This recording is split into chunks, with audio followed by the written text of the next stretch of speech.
Recently जो हमारे finance minister हैं सागदार साहब, उन्होंने एक स्टेटमेंट दी कुछ दिनों पहले कि मुल्क का जो टोटल फॉरेन एक्सचेंज रिजर्व है वो $10 बिलियन तो पड़ा है। तो जैसे ही ये स्टेटमेंट आई उसके बाद इतने आर्टिकल्स पब्लिश हुए और एक शोर हो गया आवाम में कि उन्होंने कहा कि जो लोगों का रिजर्व भी पड़ा है शायद गवर्नमेंट वो भी खाने वाली है। ये एक परसेप्शन बनी। तो पहले तो एक चीज़ ये समझ लें, किसी भी मुल्क के जो टोटल फॉरेन एक्सचेंज रिजर्व होते हैं उसमें दो उसकी क्लासेस होती हैं। एक वो जो स्टेट बैंक के, सेंट्रल बैंक के पास होते हैं, जो नॉर्मली इंपोर्ट बिल्स वगैरह पे करने में, करंट अकाउंट डेफिसिट में यूज हो रहे होते हैं। और दूसरा कमर्शियल बैंक वाला रिजर्व, जो लोगों का पैसा पड़ा होता है, जो लोगों के फॉरेन एक्सचेंज अकाउंट में लोग रखते हैं। बाय डेफिनेशन इसाकदार साहब ने बिल्कुल सही बात की थी। अगर आप इकोनॉमिक्स की कोई भी बुक उठा के देख लें तो उसमें डेफिनेशन यही है कि टोटल फॉरेन एक्सचेंज रिजर्व में एसबीपी, स्टेट बैंक वाले रिजर्व और ये भी काउंट होते हैं जो कमर्शियल बैंक के। बाय डेफिनेशन सही है, लेकिन शायद ये टाइम गलत था, या जो बोलने वाला बंदा था वो बहुत बड़ा आदमी था। और कहते हैं जो बड़े आदमी, बड़ी पोस्ट वाले आदमी की छोटी बात भी बहुत असर करती है। इसको आप यूं समझें, एक मैं सिंपल सी एग्जांपल से समझाता हूं। आज मैं किसी बंदे को तबलीग कर रहा हूं और उसको मैं बोल रहा हूं यार तुम इतनी, वो बंदा बहुत एयर ट्रैवलिंग करता है फॉर एग्जांपल, तो मैं उसको यहाँ जमीन पे बैठ के बोल रहा हूँ कि यार तुम इतनी एयर ट्रैवलिंग करते हो, अचानक से खुदा ना खास्ता तुम्हारा प्लेन क्रैश हो जाए तो क्या होगा। यानी मैं उसको समझाने के लिए बोल रहा हूँ, तो उस पर शायद इस बात का असर होगा, नसीहत, एज ए नसीहत मैं बोल सकता हूँ। लेकिन अगर यही बात अगर वो जहाज में बैठा हो और उस वक्त जहाज अचानक से हिल रहा हो और जहाज का पायलट निकल के ये बोले कि भाई जहाज कभी भी क्रैश हो सकता है, तो अब लोग कितना डर जाएंगे, क्योंकि एक तो टाइम ऐसा है और सेकंड बोलने वाला बंदा पायलट खुद है। तो अभी इस वक्त मुल्क के हालात ऐसे हैं कि एकदम वैसे ही खौफ और हरास की हालत है, तो ये बात बहुत असर रखती है।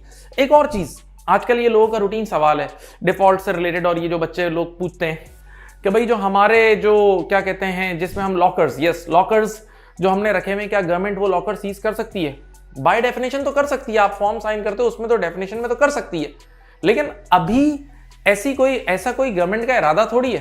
बाय डेफिनेशन तो हर मुल्क की, कोई भी मुल्क की गवर्नमेंट कर सकती है। लेकिन बहरहाल फिर इसहाकदार साहब ने आज एक ट्वीट किया और उन्होंने इस बात को क्लियर समझा दिया कि जो बात मैंने की वो बाय बुक बिल्कुल सही है, और हाँ वो जो कमर्शियल बैंक के रिजर्व्स हैं वो लोगों का ही पैसा है और अभी हमारा कोई इरादा नहीं है इसको फ्रीज करने की। अच्छा, जो मैं पैनिक की बात कर रहा था, इस पे एक और सवाल लोग पूछते हैं, भाई देखें हम लोग जो कमर्शियल बैंक्स में अपना पैसा रखवाते हैं लेटेस्ट से करंट अकाउंट में, तो हम तो यही सोचते हैं और ये सही सोचते हैं हम कि हम जब चाहेंगे एक मिनट में डिमांड करेंगे, आज बैंक हमें कैश दे देगी। लेकिन जरा सोचें, अगर सारे लोग एक वक्त में जितना पैसा बैंक में रखा है वो अभी अभी पहुंच जाए कैश लेने, तो बैंक नहीं दे सकेगी, क्योंकि बैंक तो सर्कुलेशन का काम कर रही होती है ना, सर्कुलेशन पे कमा रही होती है, एक सर्टेन अमाउंट ऑफ लिक्विडिटी रख रही होती है। तो अब अगर आज एक बंदे ने कुछ ज्यादा बड़ा अमाउंट क्लेम कर लिया तो जरूरी नहीं है बैंक सेम डे में दे सके, और फिर ये न्यूज मार्केट में आ गई कि बैंक पैसे नहीं दे पा रही, तो एक पैनिक क्रिएट हो जाएगा। हाँ, बैंक लोन लेके, अगर बैंक के पास खुद नहीं है तो किसी और बैंक से लोन ले सकती है, या हम ये पढ़ाते हैं कि अगर किसी और बैंक से लोन भी नहीं मिल रहा तो फिर lender of last resort state bank है। तो देखें, पैनिक क्रिएट बहुत तरीके से किया जा सकता है। अब मैं बात करूंगा कि फॉरेन एक्सचेंज अकाउंट, मैंने बीच में एक वर्ड यूज किया ना कि कमर्शियल बैंक में जो पैसा पड़ा होता है डॉलर्स की फॉर्म में, जो रिजर्व्स है, वो लोग फॉरेन एक्सचेंज अकाउंट ओपन कराते हैं। सवाल ये है कि लोग फॉरेन एक्सचेंज अकाउंट क्यों ओपन कराते हैं?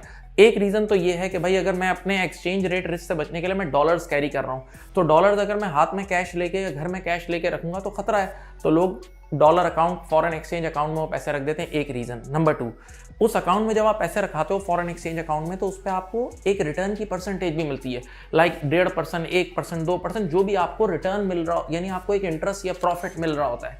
तीसरी रीजन, अगर आप कोई इंपोर्ट एक्सपोर्ट के बिजनेस में करते हो और आपको फॉरेन पेमेंट्स करनी होती है तो उस डॉलर अकाउंट से आप इजीली कर सकते हो। चौथा, एक और बड़ा बेनिफिट है, और से सुनिएगा, वो ये है कि अगर हमें बाहर से कोई रेमिटेंस मंगानी है, जैसे आज अगर मुझे $200 की कोई रेमिटेंस मेरा स्टूडेंट भेजता है और मेरा यहाँ कराची में PKR वाला अकाउंट है, तो वो पैसे जैसे ही गिरेंगे ना तो इंटर बैंक वाला वही 225 या 227 वाले रेट पे कन्वर्ट होके मेरे अकाउंट में आएंगे।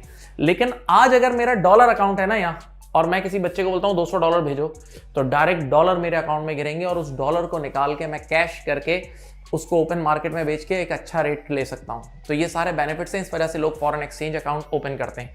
अब मैं जरा फॉरेन एक्सचेंज अकाउंट की हिस्ट्री सुनाता हूँ पाकिस्तान की, कि पाकिस्तान में अगर आप लोगों को याद हो 1998 में, आपको याद होगा इंडिया ने पहले एटॉमिक एक्सप्लोजन्स किए थे, एक्सपेरिमेंट्स किए थे, तो उसके नतीजे में पाकिस्तान ने मई 1998 में एटॉमिक एक्सप्लोजन किए थे चागी के एरिया में, अगर आप लोगों को याद हो। जैसे ही हमने ये किए थे तो फिर अमेरिका ने हम पर रिस्ट्रिक्शंस लगा दी थी, बहुत सारी रिस्ट्रिक्शंस और हमारे ऊपर अप्लाई हो गई थी। तो जैसे ही वो रिस्ट्रिक्शंस अप्लाई हो गई तो सारे फॉरेनर्स ने पैसा निकालना, फॉरेन इन्वेस्टमेंट यहाँ से जाना शुरू हो गई। तो एक पैनिक की हालत क्रिएट हो गई थी और उस टाइम नवाज शरीफ की गवर्नमेंट थी और उस टाइम हमारे जो स्टेट बैंक वाले रिजर्व थे गालिबन वो 380 मिलियन डॉलर के रह गए थे, बहुत कम रह गए थे। तो फौरन से नवाज शरीफ की गवर्नमेंट ने फैसला किया कि लोगों के जितने भी फॉरेन एक्सचेंज अकाउंट्स है ना वो सब सीज कर देते हैं और उस टाइम वो 11.2 बिलियन डॉलर्स के कुछ थे, तो वो उसी वक्त सीज कर दिए गए और वो फिर लगातार 5 सालों तक सीज रहे, राइट। तो देखें इस तरह वहां उस दौर से लोगों का कॉन्फिडेंस हमारे मुल्क में फॉरेन एक्सचेंज अकाउंट पर थोड़ा सा गिर गया। अब मैं आपके सामने स्क्रीन पे एक चार्ट पेश कर रहा हूं, आप देखें कि किस तरह 1990s के टाइम पे पहले बहुत हाई होता था ये और फिर जैसे ये रिस्ट्रिक्शंस अप्लाई हुई तो ये गिरना शुरू हुआ क्योंकि लोगों का ट्रस्ट ब्रीच होना शुरू हो गया।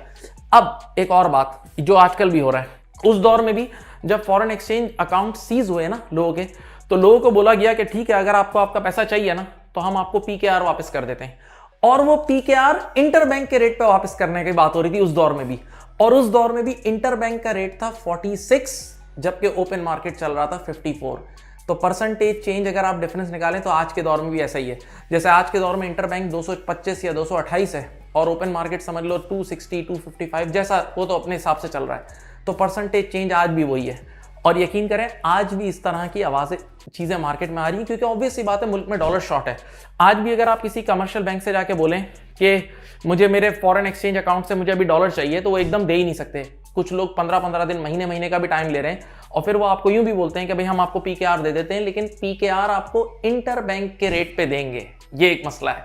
अच्छा, अब यहां पर इसका एक हल, कुछ एक्सपर्ट्स ऐसे हैं जो फॉरेन एक्सचेंज, लोगों का कॉन्फिडेंस गिर रहा है ना फॉरेन एक्सचेंज अकाउंट से, तो उस कॉन्फिडेंस बहाल करने के लिए कुछ एक्सपर्ट्स ने आर्टिकल्स लिखे हैं और उसमें ये लिखा है कि आप फॉरेन एक्सचेंज अकाउंट को कोई स्पेशल लॉ की प्रोटेक्शन दे दो।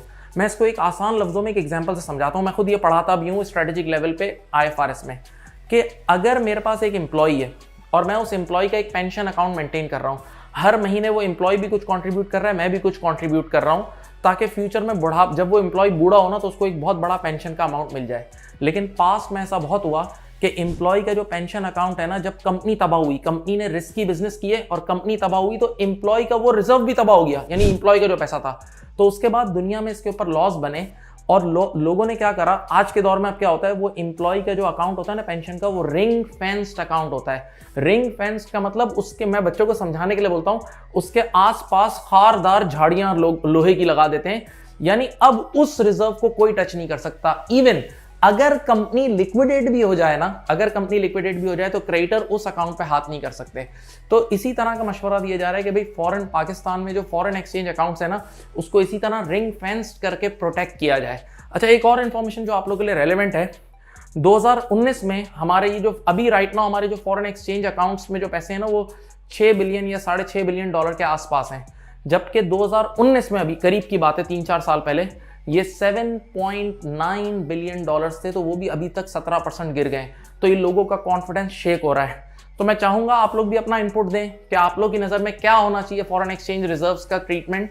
वैसे अभी गवर्नमेंट का कोई ऐसा भी, इसाकदार साहब की जो लेटेस्ट ट्वीट आई है उसमें उन्होंने क्लियर बोला है कि हमारा ऐसा कोई इरादा नहीं है कि हम foreign exchange reserve account seize करें। अपना बहुत ख्याल रखिएगा। अल्लाह हाफिज़।